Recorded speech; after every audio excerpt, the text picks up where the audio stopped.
नमस्कार, मेरा नाम विक्की सिंह है और आप बेधड़क खबर देख रहे हैं।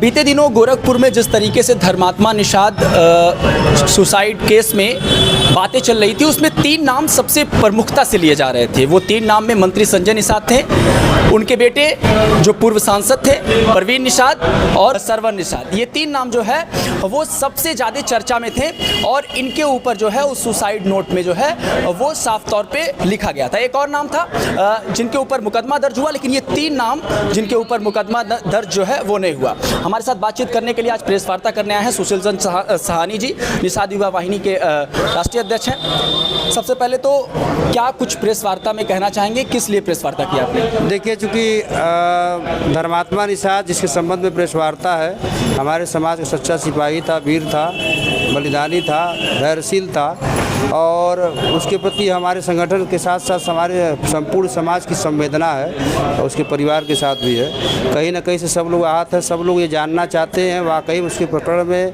हुआ क्या वास्तव में, जिसके वजह से उसने आत्महत्या करी। तो उस प्रकरण में क्या हुआ? देखिए, कोई भी सुसाइड नोट लिख के कोई व्यक्ति अगर आत्महत्या करता है तो सर्वप्रथम उसके सुसाइड नोट के आधार पर प्राथमिकी तो दर्ज होनी चाहिए जिनके विरुद्ध हो।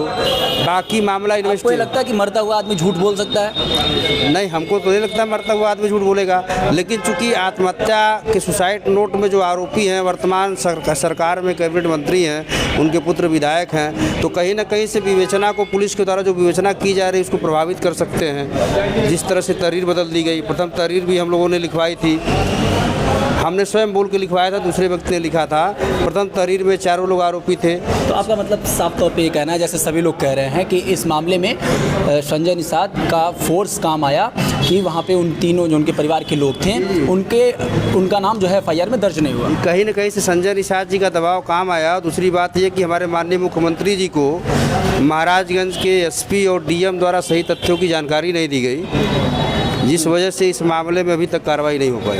तो आप क्या चाहते हैं अब? हम चाहते हैं निषाद युवा वाहिनी की मांग है, इस घटना में चूँकि प्रभावशाली लोग व्यक्ति आरोपी हैं, घटना की निष्पक्ष जांच नहीं हो रही है, इस घटना की CBI जांच हो। इस घटना की CBI जांच? बिल्कुल जांच हो, CBI। ये तो मंत्री जी भी कह रहे हैं, उसमें सरवन निषाद वहाँ पहुँचे तो वो कह रहे हैं नहीं, सरवन निषाद उस दिन वहाँ पहुँचे तो वो कहें कि अगर जाँच में दोषी हम होंगे तो हम भी जेल जाएंगे। तो सरवन निषाद के साथ पनियरा थाने की पुलिस भी पहुंची थी, पनियरा थाने में ही तो मुकदमा दर्ज है। कैसे उस परिवार को न्याय मिलेगा? जो पनियरा थाने की पुलिस उनको प्रोटोकॉल दे रही है, वो पनियरा थाने के पुलिस से कैसे निष्पक्ष जांच और विवेचना की संभावना है? इस घटना में वाकई में अगर मंत्री जी चाहते हैं कि मतलब निष्पक्ष जांच और विवेचना हो तो नैतिकता के आधार पर अपने कैबिनेट मंत्री पद से इस्तीफा दे दें या तो CBI जांच का आदेश करा दें। वो तो स्वयं मुख्यमंत्री जी की कैबिनेट में है। इस पूरे प्रकरण में जितने दिन से तमाम चीज़ें चल रही हैं, परिवार को क्या मिला?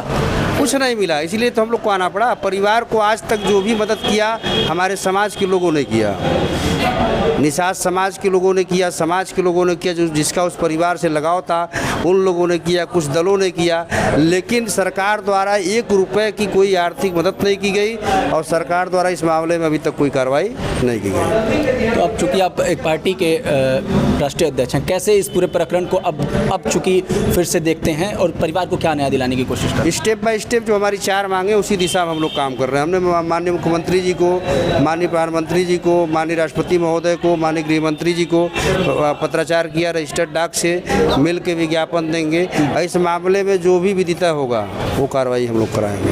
क्या कह रहे हैं सर, बताइए। देखिए, हमारे देश के प्रधानमंत्री श्री नरेंद्र मोदी जी कहते हैं कि हम 1 लाख युवाओं को नेता बनाएंगे।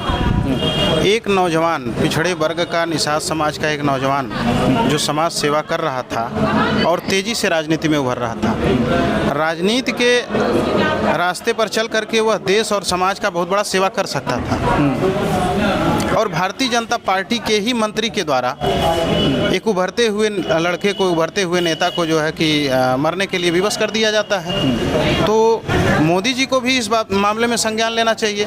वो कहते तो हैं कि क्या लगता है कौन पर कुतर दिया? देखिए, इसमें निश्चित रूप से भारतीय जनता पार्टी का ही दबाव रहा पुलिस के ऊपर। और भारतीय जनता पार्टी का दबाव रहा कि निषाद पार्टी का दबाव रहा? निषाद पार्टी रह कहाँ गई है? सभी लोग निषाद पार्टी के, भाजपा के सिंबल पर चुनाव लड़ रहे हैं। भारतीय जनता पार्टी के जो है कि मंत्री हैं, उनके साथ उन्हीं के सिंबल पर विधायक हैं। तो निषाद पार्टी अब कहने को है और सारा मैं तो भारतीय जनता पार्टी को दोष दूंगा। अब ये भारतीय जनता पार्टी के लोग हैं। चलिए, इस पूरे प्रकरण में लगातार जो है ये चर्चा का विषय बना हुआ है कि इस प्रकरण में संजय निषाद का पूरा जो 3 लोग हैं, जो उनका परिवार है, उसमें प्रवीण निषाद और सरवन निषाद हैं और खुद संजय निषाद, इस प्रकरण में वो दोषी हैं। लगातार लोग ये कह रहे हैं और आरोप चूंकि ये चीज़ें हैं। लेकिन इस मामले पर आप क्या सोचते हैं और उन परिवार वालों को क्या न्याय जो है वो मिल पाया अभी तक या मिलने का अनुमान है? आपको क्या लगता है? बाकी आर्थिक दृष्टिकोण से जो न्याय कह सकते हैं परिवार के साथ हो पाया है अभी तक या नहीं हो पाया है, इस पर अपनी प्रतिक्रिया दीजिएगा। बने रहें बेहतर खबर के साथ।